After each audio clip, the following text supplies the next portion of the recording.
অহা 14 ফেব্ৰুৱাৰী তাৰিখে আমাৰ আলি আই লৃগাং পালন কৰা হয় আপোনালোকে জানে ফাগুন মাহৰ প্ৰথম বুধবাৰ আৰু আজিৰ সংবাদমেলৰ মূল বিষয়বস্তু আছিলে যে মিচিং জনগোষ্ঠীৰ যে কৃষিভিত্তিক জাতীয় উৎসৱ এই জাতীয় উৎসৱটোত আমাক সন্মান সহকাৰে ৰাজ্যিক বন্ধ ঘোষণা কৰি দিব লাগে চৰকাৰে আমাৰ এই মিচিং জনগোষ্ঠীৰ এইটো দীৰ্ঘদিনীয়া দাবী এই আমাৰ দীৰ্ঘদিনীয়া দাবীটোক নৎসাত কৰি হিমন্ত বিশ্ব শৰ্মা চৰকাৰে কেৱল 10খন জিলাত মিচিং অট'নমাছ কাউন্সিলৰ অন্তৰ্গত এই 10খন জিলাত তেওঁলোকে ৰেষ্ট্ৰিক্টেড হলিডে ঘোষণা কৰিছে আৰু মিচিং জনগোষ্ঠীৰ সচেতন ৰাইজে তেওঁলোকে ঘোষণা কৰা ৰেষ্ট্ৰিক্টেড হলিডে পুনচাতে আমি নাকচ কৰিছোঁ আমি কোনো কাৰণতে ৰেষ্ট্ৰিক্টেড হলিডে মানি নলওঁ আমাৰ মূল কথাটো হৈছে আমাক ৰাজ্যিক বন্ধ লাগে মিচিং জনগোষ্ঠীৰ কৃষ্টি সংস্কৃতি মিচিং জনগোষ্ঠীৰ পৰম্পৰা আচাৰ ব্যৱহাৰ মিচিং জনগোষ্ঠীৰ ৱে অফ লাইফ এই গোটেইখিনি যিটো দিনত আসলে প্ৰদৰ্শিত হয় সেই দিনটোত আমাক ৰাজ্যিক বন্ধ ঘোষণা কৰি দিব লাগিব আৰু বিজেপি চৰকাৰে ঘোষণা কৰা ৰেষ্ট্ৰিক্টেড হলিডেৰ জৰিয়তে এটা কথা প্ৰমাণ হয় মিচিং জনগোষ্ঠীটোৰ কৃষ্টি সংস্কৃতি পৰম্পৰা আচাৰ ব্যৱহাৰ মিচিং অঞ্চলতে আবদ্ধ ৰাখিব খোজে বাহিৰলৈ ওলাই যাবলৈ দিব নোখোজে গতিকে এয়া আমি কেতিয়াও মানি ল'ব নোৱাৰোঁ আমি দেখিছোঁ যে বিজেপি শাসনলৈ অহাৰ পাছত বহিৰাগত যিবিলাক কৃষ্টি সংস্কৃতি বা উৎসৱ ধৰ্মীয় উৎসৱ আছে সেইবিলাক আগ্ৰাসী ৰূপত অসমত বাঢ়িবলৈ আৰম্ভ কৰিছে আমি ছট পূজাত দেখিছোঁ ছট পূজাত গুৱাহাটীত ট্ৰেফিক ছিগনেল সলনি হৈ যায় আমি দেখিছোঁ গোটেই চৰকাৰৰ আসলে পৃষ্ঠপোষকতাত এই ছট পূজা অনুষ্ঠিত কৰা হয় আমি দেখিছোঁ যে আমাৰ নেপালী সম্প্ৰদায়ক ভাতৃ তেওঁলোকে ৰাজ্যিক বন্ধ ঘোষণা কৰি দিছে আজি টুচু পূজা আৰু কৰম পূজাৰ নামত চাহ জনগোষ্ঠীৰ লোকসকলক দি দিয়া হৈছে কিন্তু আমি প্ৰাচীন ভূমিপুত্ৰ মিচিং জনগোষ্ঠীক ট্ৰাইবেলবিলাকৰ ভিতৰত দ্বিতীয় জনসংখ্যাৰ জনগোষ্ঠী তাৰ পাছতো আমাক এটা দিন তেওঁলোকে ৰাজ্যিক বন্ধ দিব পৰা নাই সেই কথাটোৱে আসলে কি প্ৰমাণ কৰে তেওঁলোকে মুখতহে আসলে ট্ৰাইবেলৰ কথা কয় সঁচা সঁচিকে তেওঁলোকৰ মনত যে ট্ৰাইবেলক লৈ কোনো ধৰণৰ চিন্তা চৰ্চা নাই সেই কথাটো আজি স্পষ্ট ৰূপত প্ৰকাশ পাইছে আৰু যদিহে আমাক আসলে ৰাজ্যিক বন্ধ নিদিয়ে তেতিয়াহ'লে অসমৰ বাকী জাতীয় জনগোষ্ঠীয় লোকসকলে কেনেকৈ আমাৰ এই জাতীয় উৎসৱটোত অংশগ্ৰহণ কৰিব আজি ছট পূজাৰ দিনা আমাৰ বেয়া লাগে ছট পূজাৰ দিনা আমাৰ ছাত্ৰ ছাত্ৰীবিলাকে আমাৰ মিচিং ছাত্ৰ ছাত্ৰীবিলাকেও ছট পূজাৰ দিনা চেলিব্ৰেশ্যন কৰিবলৈ সুযোগ পায়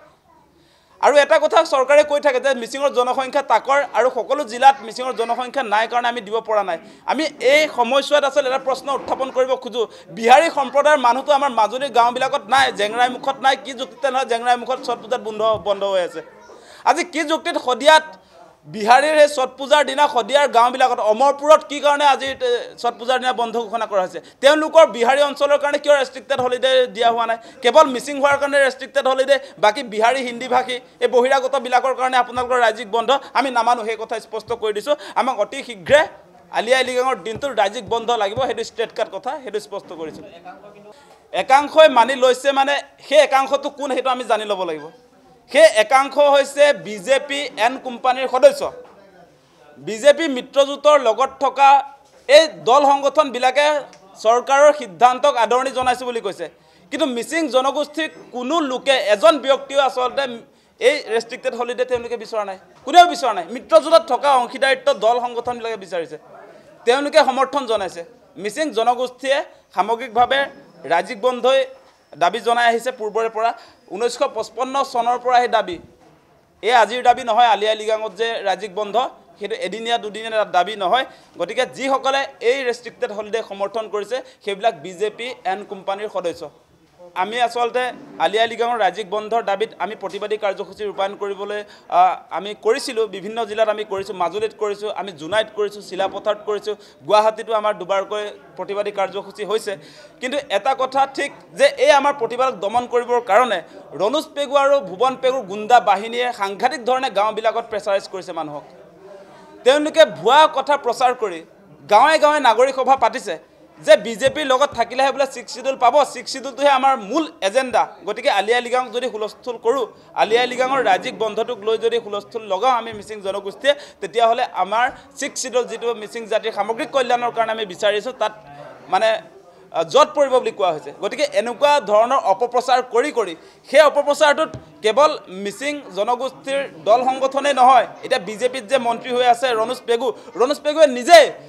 পেগুৱে নিজে ঢকুৱাখানাত গৈ মিটিং কৰি আহিছে আমাৰ বিৰুদ্ধে মিচিং জনগোষ্ঠীৰ সচেতন লোকসকলে যিসকলে ৰাইজৰ কণ্ঠ হিচাপে বৰ্তমান সময়ত ভূমিকা গ্ৰহণ কৰিছে আমাৰ বিৰুদ্ধে সভা সমিতি পাতিছে আৰু প্ৰতিটো নিৰ্বাচনতে তেওঁলোকে অকল 6 শিডিউলৰ কথা কৈ পিনি বিজেপিৰ হৈ ভোট লয় গতিকে এয়া অন্যায় আমি কেতিয়াও মানি নলওঁ আমাৰ কথা স্পষ্ট অতি শীঘ্ৰে আলি আই লৃগাঙৰ ৰাজ্যিক বন্ধ ঘোষণা কৰিব লাগিব আমি দেখিছোঁ মিচিঙতকৈ বহুত পিছত অসমলৈ অহা আৰু সংখ্যাত জনসংখ্যাত তাকৰ মানে কম জনগোষ্ঠীয়েও অসমত তেওঁলোকৰ উৎসৱ পৰ্বত ৰাজ্যিক বন্ধ পাবলৈ সক্ষম হৈছে। উদাহৰণ হিচাপে মই ক'ম অসমৰ চাহ জনগোষ্ঠী তেওঁলোকে পাইছে দুটাকৈ বন্ধ, কৰম পূজা আৰু টুচু পূজাত। নেপালীসকলে পাইছে ভাতৃ দ্বিতীয়া আৰু বিহাৰীসকলে পাইছে ছট পূজাত। কিন্তু মিচিংসকল হাজাৰ বছৰ আগৰ পৰাই অসমত বসবাস কৰি অহা এটা জনগোষ্ঠী, অসমৰ ভূমিপুত্ৰ আৰু তেওঁলোকৰ জনসংখ্যাও যথেষ্ট আছে, নেপালী বিহাৰীতকৈ বেছি। আৰু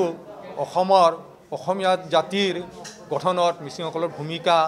বহুতো লব্ধপ্ৰতিষ্ঠ লেখকেও স্বীকাৰ কৰি গৈছে। তেনেকুৱা এটা জনগোষ্ঠীক পুৰণি বাসিন্দাক অসমৰ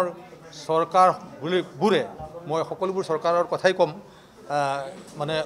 অৱহেলা কৰি অহাটো বৰ দুখৰ কথা। আৰু আমি এই মঞ্চৰ পৰাই অনুৰোধৰ লগতে দাবীও জনাম যে চৰকাৰে অতি শীঘ্ৰে মিচিংসকলৰ জাতীয় উৎসৱ আলি আই লৃগাঙত ৰাজ্যিক বন্ধ দি সেই জনগোষ্ঠীটোক বাকীসকল জনগোষ্ঠীৰ সমানে সমমৰ্যাদা যাতে দিয়ে, সেইটো আমি ৰাইজৰ ওচৰত দাবী জনাইছোঁ। আৰু